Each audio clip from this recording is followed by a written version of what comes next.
The S&P 500 pinned right at the big 6,000 strike. That's the largest gamma exposure concentration for the S&P. And looking here at our blue bars, this is volume, option volume by strike. Look at all the volume today at the 6,000 strike. That's where everybody was trading. Over 300,000 contracts traded today at that level. But we basically didn't go anywhere since Friday. If we look at the trading action, both Friday and today, really narrow range, market really not doing a whole lot. But if we take a deep dive underneath the surface, we'll see there's actually a lot happening, which we're going to get into here in a second. But I just want to highlight this upper dealer cluster zone. We mentioned this in our video last night. This is a potential area for pause or some sort of retracement or consolidation. And we actually already seen sort of a rolling over here. Now, we're not calling for any sort of big, massive drop. I think bullish momentum is still intact. However, option dealers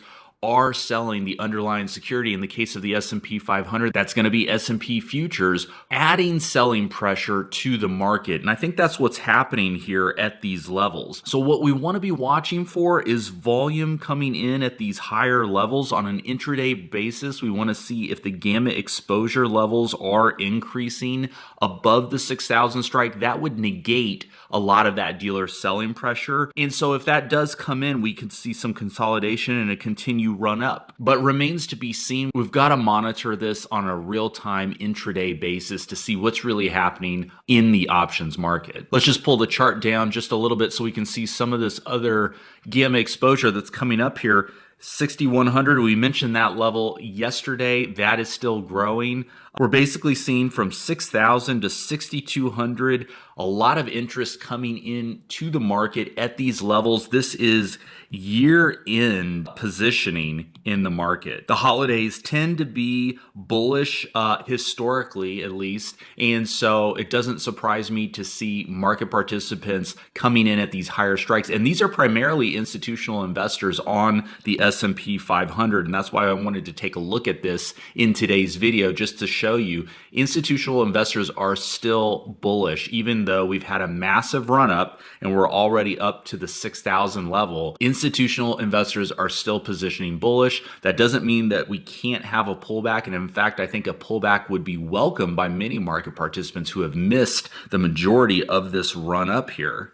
In terms of what's happening under the market surface, things like small caps are still rallying. The rest of the market flat today, small caps up 1.5% despite the massive rally that we've seen over the last week. Gamma exposure still bullish all the way up to the 260 level. Those are the levels to watch coming into year end here. So when we talk about a lot happening under the surface, we're talking sector specific rotation that we are seeing. Flat in the other major areas of the market and super bullish in some of these more specific small to mid cap type of plays. So let's take a look at a few more individual names. Look at coin up 20% today, still riding that Bitcoin and crypto enthusiasm. Look at this insane move, basically coming from 175 all the way to 325, 326 today. That's nearly a 100% move in just a few trading sessions. Look at the amount of contracts coming in here at the 350 strike and even the 400 strike. This is, 70,000 contracts here traded at the 350 strike and nearly 40,000 contracts all the way up at the 400 strike. Now, I think a lot of this is speculative, but market participants are definitely bullish on these type of small to mid cap names. Be careful trading these. I do see quite a bit of volatility both to the upside and the downside. We are above the largest gamma exposure concentration here at the 300 strike, so it wouldn't be surprising to see some sort of pullback into this 300 level at some point for then potentially another attempt higher. That's the way I like to look at things, especially names that have moved this far this fast. Let's take a look at Roku. Roku, another mover and shaker under the surface, up nearly 4.5% today. CrowdStrike up 3.75%. This is actually a name we've traded a couple times in the last month for some nice gains. Palantir up 3.5%. Can't stop, won't stop. It just keeps going. Palantir on a crazy run. run. And Tesla up almost 9%. I know this is more of a mega cap stock, but Tesla's a little bit of an outlier. As we've been mentioning for the last couple of weeks, investors and traders in Tesla obviously seeing some potential benefits from a Trump administration. And so it still keeps on giving right at the big 350 GEX concentration. Now, you'll notice a lot of these names that we've been going through here are right at these upper dealer cluster zones. The key to watch if you are monitoring real-time gamma exposure is to see if gamma exposure is growing at these higher strikes. If it is, the odds increase for a continued move higher. If it's not growing, the odds are going to increase in these upper dealer cluster zones that there is going to be some sort of rollover as dealers are selling the underlying security in order to hedge their position. So the further price goes above these major gamma exposure levels, the more dealers are going to have to sell underlying shares in order to hedge their option positions. We've actually got a whole playlist on gamma exposure. If you want to know the nuts and bolts of how it works, I'll put a link in the description below for you guys to check that out. Now I just want to take a look at our gamma exposure data graph for the S&P 500, and we've got a couple important data points here to focus on. The first is that there is almost no negative gamma exposure on the S&P 500. We assess the net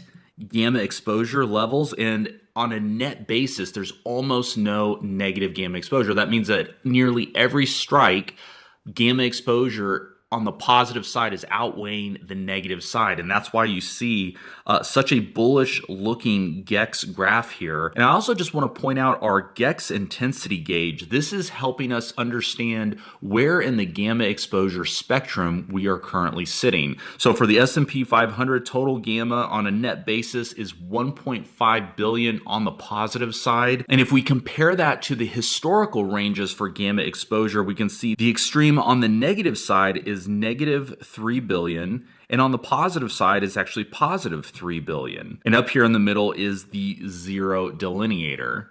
And so being positive 1.49 billion or 1.5 billion on the S&P 500, we could see we are kind of in the middle of the range of the positive potential. So we still have room to go to be at an extreme outlier event. And you can just see that visually here on this gamma exposure structure. We've crossed over the largest GEX level right at 6,000 today, but you can see there is still positive gamma exposure growing here at these higher strikes at the 6,100 level, the 6050 level. And so, we still have some more room to go given this current GEX structure before we are in some sort of extreme outlier event. So a couple of other names we are watching for this week. One is Meta. Meta has been just hovering around this 600 strike. It keeps bumping up against this level. Made an attempt last week, didn't quite get there, but look at all the volume that came in today. 40,000 contracts at the 600 strike.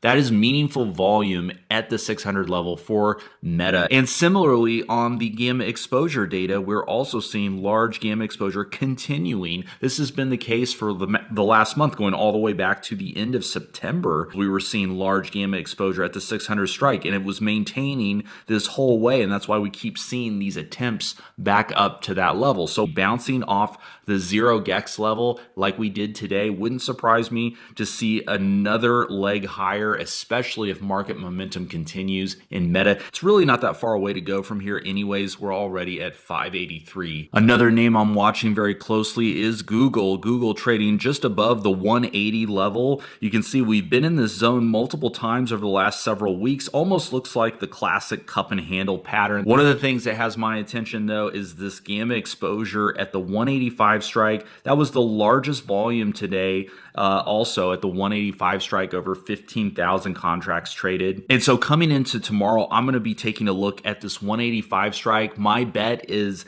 this will become the largest gamma exposure level. This dealer cluster zone will then move up to that level, and we could see a continued follow through on Google into those levels. I'm going to be watching that in the morning to see how the price action unfolds and to see how the gamma exposure data looks at market open tomorrow. Don't forget, you guys can join us in our community Discord absolutely free. We've got a ton of great information in there. I'll put a link in the description below. Also, remember, you can access our gamma exposure dashboard and our option flow analytics by heading over to geeksoffinance.com. We've got several different membership tiers that you can check out. We also have our Geek University course, which is free for all of our members. It's a 5-hour option strategy, gamma exposure, and volatility course that's really going to set you on the right path when you're trading options and using gamma exposure. So be sure to check that out. Link in the description below. Thanks so much, everybody, for watching, and we'll see you guys in the next video.